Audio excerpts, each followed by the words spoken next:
President Moon Jae-in's first overseas trip of the year comes to a close on this Saturday after a week-long tour of the three ASEAN member nations. The biggest outcome of the visit is seen to be the strengthening of bilateral and multilateral ties on the business front.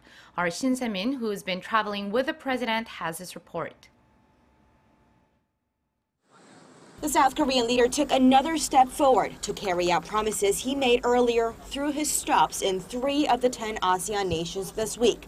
President Moon Jae-in's purpose was clear throughout, adding layers to South Korea's relations with Brunei, Malaysia and Cambodia on multiple fronts for a more prosperous and peaceful future, a vision that he sees in ASEAN member states.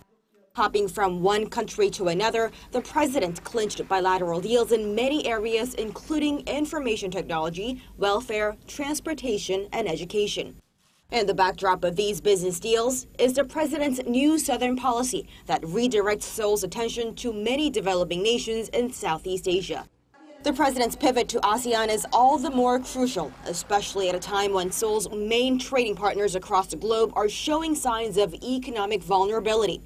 The U.S. and China are still locked in a bitter trade dispute, while ties between Seoul and Tokyo have been on thin ice over historical disputes from Japan's colonial past.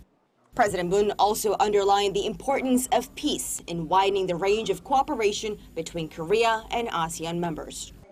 한반도의 비핵화와 항구적 평화가 이루어진다면 양국 간 경제 협력의 폭이 넓어져 경쟁 여러분에게 더 많은 기회가 열릴 것입니다. Having cemented bilateral ties with these nations, both economically and diplomatically, President Moon is hopeful that Seoul's relations with ASEAN will rise to the level of those with the 4 major powers surrounding the peninsula: the U.S., China, Russia, and Japan, which would expand the diplomatic possibilities. Shin Se-min, Arirang News, Phnom Penh.